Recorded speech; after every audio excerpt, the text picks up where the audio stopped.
Have you changed the oil in this thing lately? 'Cause it's probably got a lot of miles on it. Hey guys, today's video is about hardwood flooring, solving some common problems that people have when installing hardwood flooring. So let's dive in.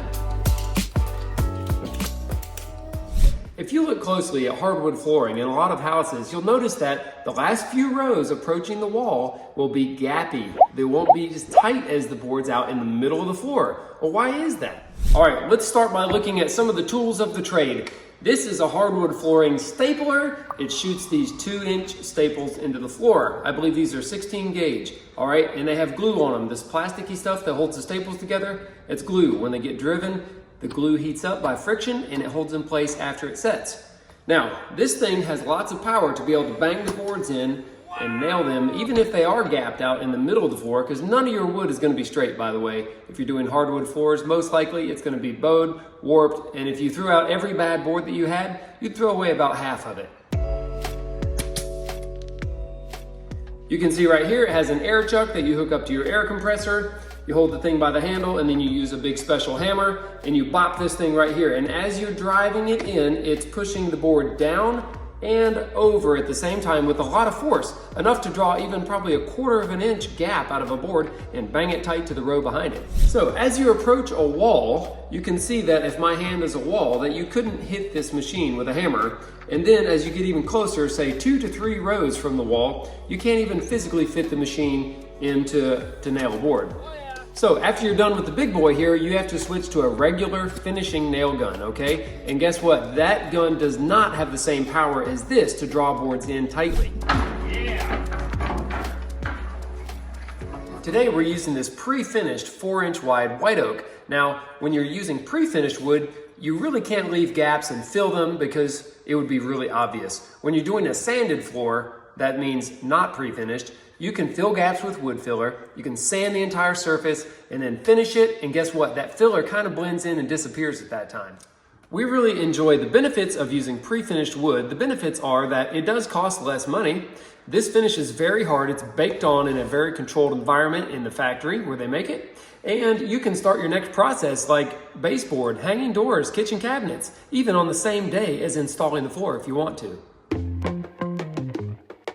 So as you approach the wall and you have to switch from the big stapler to a regular finish nailer, you don't have that same driving force to get the boards tight, okay? So here's some common methods that we have used in the past. One, you could use a hammer and pry against the board and try to get the claw of the hammer to push your board in.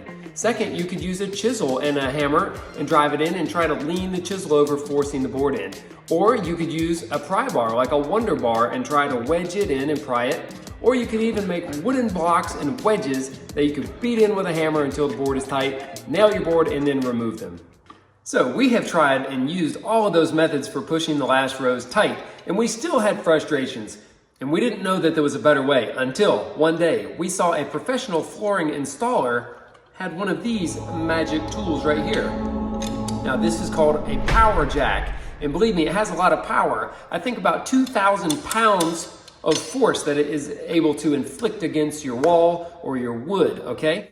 Now this is a brilliantly designed piece of machinery right here, and it is a little bit expensive, maybe $300 for this one I think is what we paid, and this thing will just do things that you cannot do without it.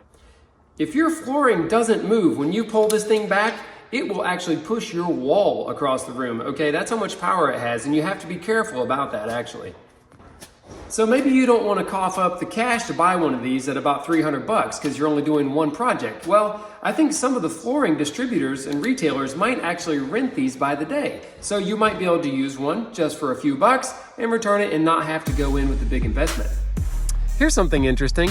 Originally, when people installed tongue and groove flooring, they installed it applied directly to the floor joist because back then there was no such thing as plywood. So all the pieces were nailed directly to the joists. They did that before they put any walls in. So they didn't have to worry about how am I gonna nail it against the wall. They didn't do that. Something else I thought was really cool was many years ago, I was looking through a house that was being built And the old man that was building it was putting in the wood flooring before he put drywall in the house. That way his big flooring nailer could be held in between every stud and nailed all the way up to the edge of the wall plate before the drywall. Then he put one coat of sealer on it before the drywall happened so that none of the dust got down into the wood grain. So we're gonna make another video later all about wood flooring and why it is made the way it is. And when I say that, I mean milled the way it is. The tongue, the groove, the shapes, the sizes, everything about it. Believe me, there's more to it than meets the eye, especially why is it curved on the backside? Man, this is a debate that's been going on for generations, I think, and I'm still not sure if anybody knows the answer. Thanks for watching today. Don't forget to subscribe and like this video if this was helpful for you. Peace out.